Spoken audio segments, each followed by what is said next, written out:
আমরা সেদিন ঘুরতে ঘুরতে চলে গিয়েছিলাম উত্তরা 15 নং সেক্টরে, আর যেই চোখে পড়লো ঝলমলে চাঁদের দিকে, তাই দেরি না করে আমরা ভিতরে চলে আসলাম।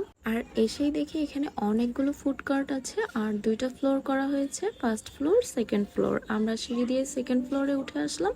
উপর থেকে পুরো প্লেসটা বেশ সুন্দর লাগছিল, চারপাশে গাছপালা, লাইটিং সব মিলিয়ে অসাধারণ।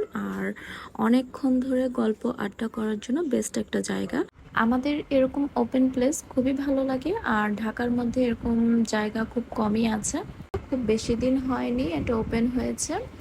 আর বাচ্চাদের কথা চিন্তা করে এখানে খুব সুন্দর ছোট্ট একটা প্লেইং জোন আছে, বাচ্চাদের খুব ভালো একটা সময় কাটবে। কিন্তু যেটা খেয়াল করলাম এখানে কোনো ফ্যান সেট করা ছিল না, অবশ্যই একটা ফ্যান সেট করা জরুরি ছিল।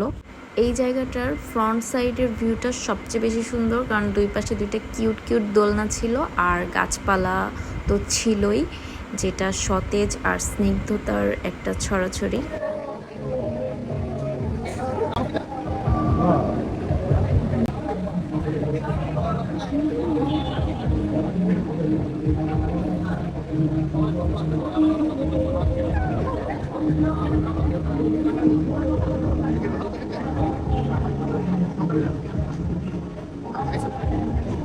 আমার ওই ক্লিপটা ক্লিপ নামাবো কিভাবে?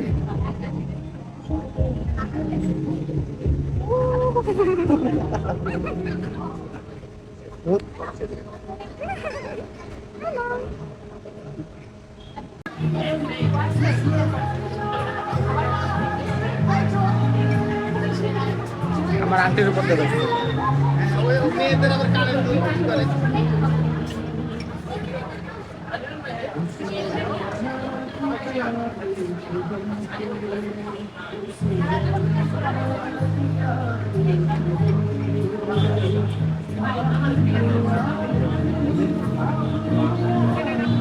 এর মধ্যে আমরা টুকিটাকি খাবার অর্ডার করে ফেলছিলাম, তার মধ্যে নাচোসটা মোটামুটি ভালো ছিল, বাট মিট বক্স যেটা ছিল চেহারাও ভালো ছিল না, আর খাইতে তো নাই। এর চেয়ে তো অনেক ভালো মিট বক্স আমি বানাইতে পারি। তো খাওয়া দাওয়া শেষ করে আমরা নিচে চলে আসলাম গাছপালার সাথে একটু সময় কাটানোর জন্য, আর সাথে কিছু ফটোস নিলাম আমাদের মেমোরিজ তৈরি করার জন্য। বেশ ভালো একটা সময় কাটালাম আমরা, আলহামদুলিল্লাহ।